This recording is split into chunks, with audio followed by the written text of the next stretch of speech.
2009માં double મર્ડરની એક ઘટના બની હતી. ઘટના એવી હતી કે જે આરોપી અને ફરિયાદી બંને એરપોર્ટની બહાર ચનાચોર વેચવાનું એ કામ કરતા હતા અને એ જે કામગીરી કરતા હતા એમાં જગ્યા બાબતે એ લોકોને માથાકૂટ થઈ. એ માથાકૂટના અનુસંધાનમાં બે રિક્ષા ભરી અને પ્રબોધ રાવળ જે બ્રિજ છે એમાં ફરિયાદી અને એની સાથેના બે એના સાળા જે મુકેશ પ્રજાપતિ અને શ્રીકાંત પ્રજાપતિ એનું ફાયરિંગ કરી અને ગોળી મારી અને બેની હત્યા કરવામાં આવી હતી. એ 2009નો જે બનાવ હતો એમાં ટોટલ 14 જેટલા આરોપી હતા અને એમાં 6 આરોપીઓ જે તે વખતે જ પકડી લેવામાં આવ્યા હતા. પણ એનો જે મેઇન કલ્પ્રિટ કે જેણે ફાયરિંગ કર્યું હતું એ મુન્ના સિંહ કરીને એ પકડવાનો બાકી હતો. અત્રે અમારા સીપી સરની સૂચના અને નાસ્તા ફરતા આરોપીઓ પકડવાની જે અમે ડ્રાઈવ શરૂ કરી એમાં જેટલા બહુ જ ગંભીર ગુનાના આરોપી અમારી ફર્સ્ટ પ્રાયોરિટીમાં હતા અને એના અનુસંધાનમાં અહીંયા અમારી એલસીબીની ટીમે હ્યુમન ઇન્ટેલિજન્સ અને ટેકનિકલ સર્વેલન્સ આધારે આ મુન્નાની પહેલાં એનું વેર અબાઉટ્સ ક્યાં છે એ નક્કી કર્યું.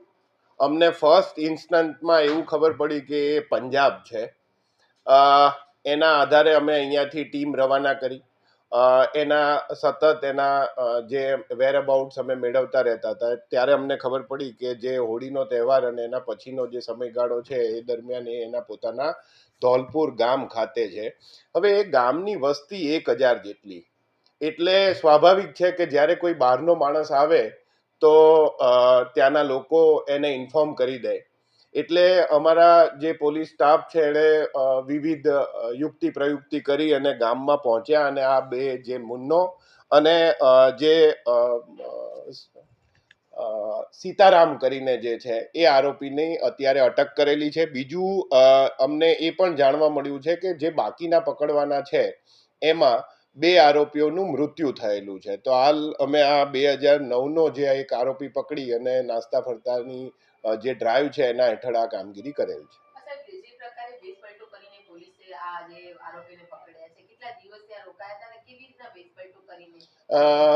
બે દિવસની આખી આ મહેનત હતી કારણ કે જ્યારે 2009નો આરોપી હતો અને અમારો સ્ટાફ નવો છે એટલે સ્વાભાવિક છે કે અમારી પાસે એના જે ફોટોગ્રાફ્સ હતા પણ એને આઈડેન્ટિફાય કરવો, કારણ કે 15 વર્ષ પહેલાનો ફેસ છે અમારી પાસે, એટલે એને આઈડેન્ટિફાય કરવો. એ એના ખેતરમાં જ હતો અને ખેતરમાં લોકેશન્સ એવા હતા કે જેથી કરીને દૂરથી જો તમે આવતા હોવ તો એને ખ્યાલ આવી જાય. એટલે અમારા જે માણસો છે એમણે ક્યાંક શાકભાજી વેચવા વાળાનું કામ કર્યું છે, ક્યાંક ટ્રેક્ટર ચલાવતા હોય એવું કામ કર્યું છે અને એ સમયગાળા દરમિયાન આને પકડેલો છે. એટલે જેટલી પણ પકડવા માટે યુક્તિ પ્રયુક્તિ થઈ શકે એ મારા એલસીબીના સ્ટાફે કરી છે.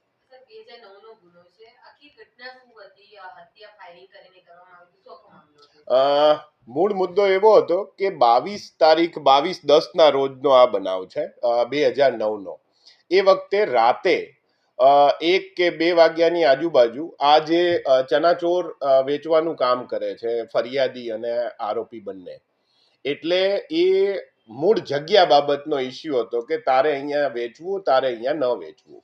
એ વેચવાનું પૂરું કરી અને 3 વાગે પ્રબોધ રાવળ જે બ્રિજ છે ત્યાંથી એ રિક્ષા લઈને ફરિયાદી અને એના બે સાળા મુકેશ પ્રજાપતિ ને શ્રીકાંત પ્રજાપતિ જે બંને મરણ જનાર છે એ જતા હતા. તો આ આરોપીઓએ 3 થી 4 રિક્ષા લઈ ત્યાં આવી અને 14 જેટલા લોકો ઉતરી લાકડી દંડા અને એનાથી માર્યા છે અને એમને ફાયરિંગ કર્યું છે અને ફાયરિંગમાં આ બંને જણાનું મૃત્યુ થયેલું હતું. એ જે આરોપી છે એના રિમાન્ડ અમે 7 દિવસના અમે એપ્લાય કરેલું છે. રિમાન્ડ મળે એટલે હથિયાર બાબતનું જે મેઇન કલ્પ્રિટ છે મુન્નો જ કહી શકે એમ છે, એટલે હથિયાર બાબતની વિગત અમે એની પાસેથી મેળવીશું. હજી 6 આરોપી છે કુલ વોન્ટેડ અને એમાં 2 મરણ જનાર છે, એટલે 4 જેટલા આરોપી હજી પકડવાના રહે છે. 2 દિવસમાં આખું એ ઓપરેશન છે અને ટોટલ 4 માણસોને મેં મોકલેલા હતા, જેનું લીડ અમારા એલસીબીના પીએસઆઈ કેડી પટેલે કર્યું હતું અને 2 દિવસની અંદર એમણે બે આરોપીને પકડીને લેતા આવેલ છે. શું શું વેશપલટો કર્યો સાહેબ આપણા પોલીસ? એમણે ક્યાંક ફાર્મર બન્યા છે, ક્યાંક શાકભાજી ખરીદવા અને લેવા, એટલે ગામડાનો એકદમ પરિવેશ ધારણ કર્યો છે. અને એ ત્યાંની જે લોકલ જે એની છાટ હોવી જોઈએ એના પહેરવેશમાં, એ બતાવી અને એમણે આ કામ કર્યું છે.